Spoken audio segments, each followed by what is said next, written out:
നമസ്കാരം. വളരെയധികം വേദനിപ്പിക്കുന്ന ഒരു ദുരന്ത വാർത്തയാണ് വയനാട്ടിലെ മേപ്പാടിയിൽ നിന്ന്, പ്രത്യേകിച്ച് ചൂരൽമല മുണ്ടക്കൈ മേഖലയിൽ നിന്ന് വന്നുകൊണ്ടിരിക്കുന്നത്. ഇതിൻ്റെയൊക്കെ ഒരു യഥാർത്ഥ കാരണങ്ങൾ പരിശോധിക്കുമ്പോൾ ഒന്നാമതായിട്ട് പ്രകൃതിക്ക് നേരെ മനുഷ്യൻ കാട്ടിക്കൂട്ടുന്ന ആക്രമണങ്ങൾ തന്നെയാണ്. ഏതാണ്ട് എല്ലാ പശ്ചിമഘട്ടത്തിലെ പാറ നിരകളും പൊട്ടിച്ച് തീർത്തുകൊണ്ടിരിക്കുന്നു. കുന്നുകൾ ഇടിച്ച് നിരത്തുകയാണ്.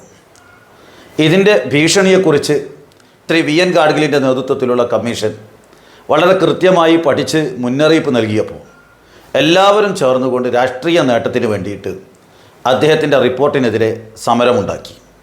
ഞാനിപ്പോഴും ഓർക്കുന്നു, വളരെ തുച്ഛമായ ആളുകൾ മാത്രമേ ഗാഡ്ഗിലിനെ പിന്തുണയ്ക്കാൻ ഉണ്ടായിരുന്നുള്ളൂ. അന്തരിച്ച ശ്രീ പി.ടി. തോമസും കൽപ്പറ്റയിൽ ശ്രീ എം.വി. ശ്രേയാംസ്കുമാർ എം.എൽ.എയും അടക്കമുള്ള വിരലിലെണ്ണാവുന്ന ആളുകൾ അവർ ഒറ്റപ്പെടുകയും അവർ ഈ പശ്ചിമഘട്ട സംരക്ഷണത്തിൻ്റെ പ്രാധാന്യത്തെക്കുറിച്ച് പറഞ്ഞപ്പോൾ അവർക്കെതിരെ വലിയൊരു വിഭാഗം വാളോങ്ങുകയും ചെയ്തത് മറന്നു പോകാൻ പാടുള്ളതല്ല.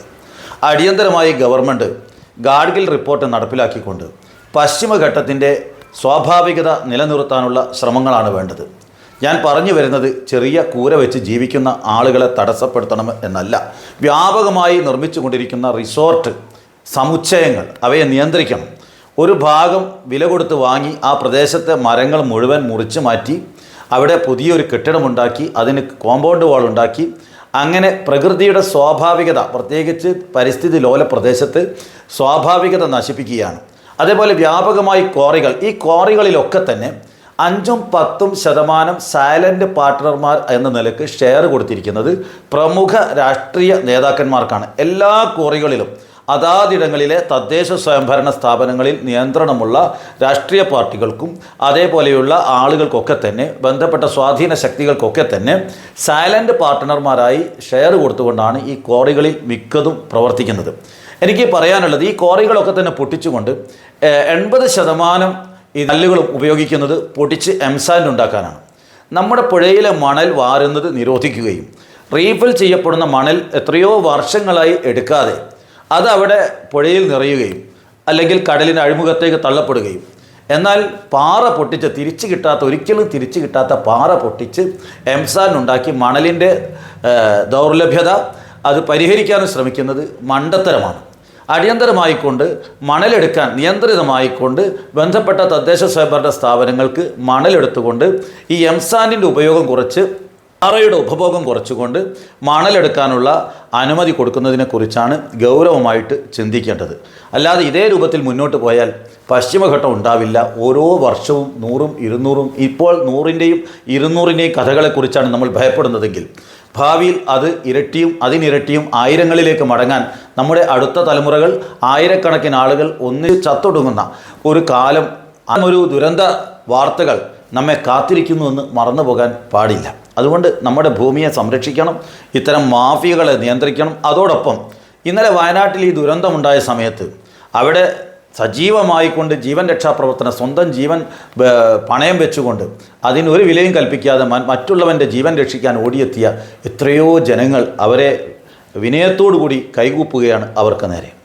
ഒരു കാര്യം കൂടെ പറയാതിരിക്കാൻ നിർവാഹമില്ല. വയനാട്ടിലെ മടക്കി വയലിൽ, അതായത് അതിൻ്റെ വയനാട് ജില്ലയുടെ മധ്യഭാഗത്തായിക്കൊണ്ട് അവിടെ ഒരു മെഡിക്കൽ കോളേജിന് ശ്രീ M.K. ജിനചന്ദ്രൻ സ്മാരക ട്രസ്റ്റ്, ആ ട്രസ്റ്റ് ഭൂമി സൗജന്യമായി കൊടുത്ത് അവരൊരു കണ്ടീഷൻ മാത്രമേ വെച്ചിരുന്നുള്ളൂ. അവിടെ പാവപ്പെട്ട കുട്ടികൾക്കുള്ള പ്രവേശനവും അതേപോലെ തന്നെ അതിന് M.K. ജിനചന്ദ്രൻ സ്മാരകം എന്ന പേര് കൊടുക്കണമെന്ന കണ്ടീഷൻ വെച്ചുകൊണ്ട് സൗജന്യമായി കൊടുത്ത ഭൂമി, ഏതാണ്ട് 50 ഏക്കർ ഭൂമി, ആ ഭൂമിയിൽ മെഡിക്കൽ കോളേജ് ഉണ്ടാക്കാതെ ഇപ്പോൾ മെഡിക്കൽ കോളേജ് നിർമ്മിക്കുന്നത് മാനന്തവാടിയിലാണ്. മാനന്തവാടിയിൽ എന്തൊക്കെ സൗകര്യമുണ്ടെങ്കിലും അവിടത്തേക്ക് രോഗികളെ എത്തിക്കാൻ വളരെ പ്രയാസമാണെന്ന് നേരത്തെ ചൂണ്ടിക്കാട്ടിയിരുന്നു. വയനാട്ടിൻ്റെ പ്രധാനപ്പെട്ട പ്രദേശങ്ങളിൽ ഒന്നും തന്നെ ആ രോഗികളെ മാനന്തവാടിയിലേക്ക് കൊണ്ടുപോകാൻ സാധിക്കില്ല.